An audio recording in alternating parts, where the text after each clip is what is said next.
O Brasil é um país que tem um papel muito importante nas mudanças climáticas. Primeiro, por ajudar a causar, lamentavelmente, o problema. Como que o Brasil causa?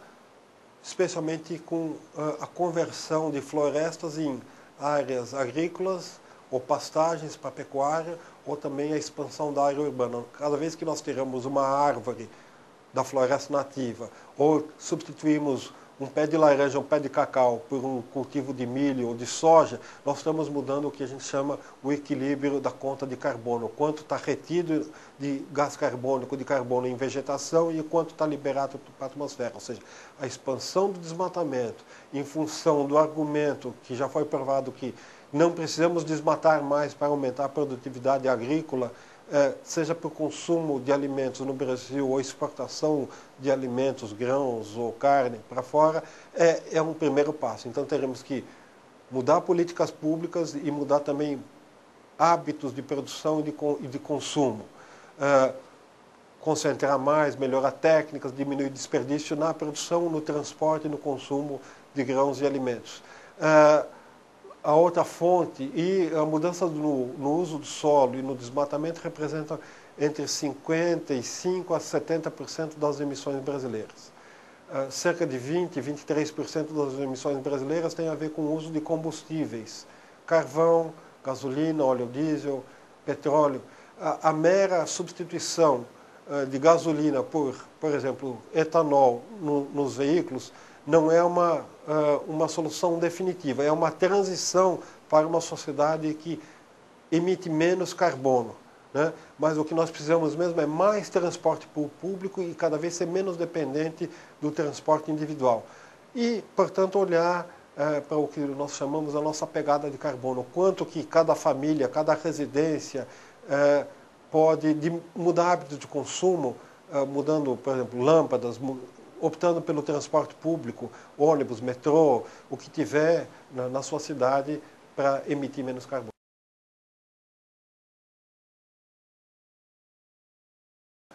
O Brasil também pode ser visto do ponto de vista também de como vítima das mudanças de clima, ou seja, que necessidade nós vamos ter de nos adaptar a um planeta mais aquecido e mudança do clima em função da poluição causada por outros países. Como que o Brasil reage a isso? Primeiro, o Brasil tem sido um país importante nas negociações internacionais. Foi nas negociações do Protocolo de Kyoto e tem um papel-chave agora nas negociações em 2009, no que se espera possa sair da Conferência de Copenhague em dezembro de 2009 como um grande novo acordo mundial para resolver as questões do aquecimento global. Respostas que o Brasil tem dado. Já comentamos aqui a questão do uso do etanol e biocombustíveis como uma forma de transição de um sistema de transporte que é intensivo no uso de combustíveis fósseis para algo que a gente ainda precisa construir, que a gente chama de mobilidade e transporte sustentável.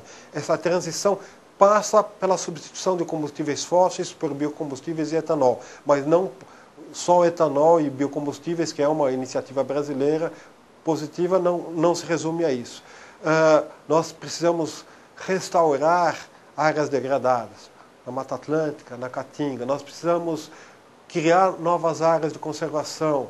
Nós precisamos ampliar campanhas de reciclagem. Por exemplo, há uma série de cooperativas de catadores e cooperativas de reciclagem de lixo que precisam ser expandidas. Então, acho que há vários exemplos pontuais em vários municípios, e aí processos que envolvam a comunidade, envolvam o município, usem a Agenda 21, usem processos participativos para discutir a sustentabilidade local, são muito importantes, e acho que tem muitas experiências no Brasil de mobilização social em torno da sustentabilidade.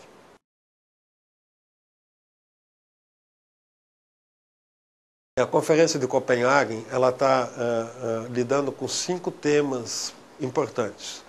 Um é o que chama mitigação das emissões de gases de efeito estufa. E aí o que nós precisamos é que todos os países tenham um acordo de que vão reduzir de acordo com as suas responsabilidades do que causaram até agora. Então se espera que os países industrializados tenham metas que apontem para uma redução de pelo menos 40% das emissões de gases de efeito estufa até o ano 2020.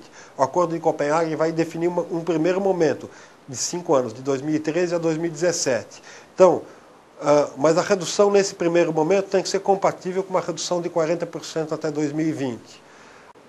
No que se refere à mitigação das emissões para os países em desenvolvimento, também em bloco eles terão que ter um acordo de começar a limitar e começar a reduzir. Obviamente a gente não pode colocar Brasil e Botsuana, um pequeno país pobre da África, na mesma balança. Então alguns países mais significativos dos países em desenvolvimento vão ter que limitar e depois reduzir suas emissões para que os países mais pobres tenham algum espaço de poder ter algum desenvolvimento econômico. Então, certamente o Brasil, África do Sul, China, Singapura, Coreia do Sul, Kuwait, Arábia Saudita, alguns países industrializados dos países em desenvolvimento, ou países de industrialização rápida, e países como o Brasil terão que, até 2020, começar a reduzir suas emissões.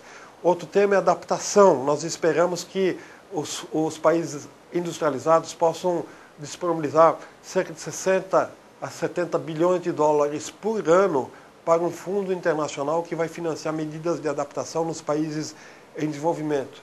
Um outro tema de Copenhague é acesso a tecnologias para o desenvolvimento sustentável e para uma sociedade de baixa produção de carbono, de emissões de gases de efeito estufa.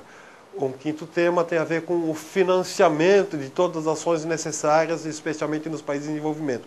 Há uma responsabilidade e um compromisso legal e histórico dos países industrializados em ajudar a financiar as ações necessárias nos países em desenvolvimento.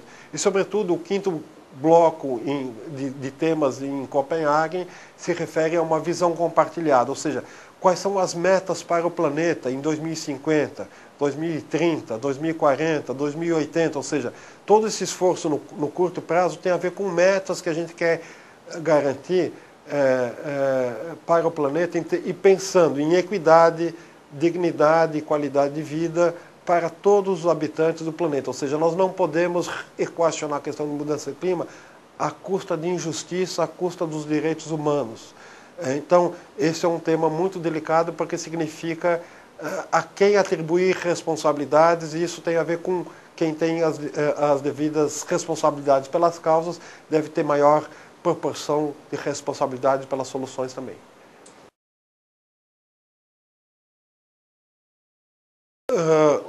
Em Copenhague, nós esperamos, pelo menos os ambientalistas esperam decisões que, por exemplo, representariam pelo menos 40% de corte das emissões nos países industrializados.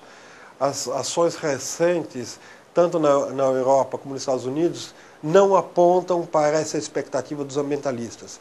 Veja, o pacote da União Europeia no final de 2008 apresentou como uma meta de 20% de energia renovável para 2020 e 20% de corte das emissões, quando os ambientalistas e os cientistas indicam que seria necessário pelo menos 40% em 2020 para chegar em 60% a 80% de corte em 2050. Quanto menor for o corte for agora, pior será para os países em desenvolvimento, para o planeta, depois de 2020. Ou seja, o que os países industrializados não fizerem agora vai sobrar para a gente aqui.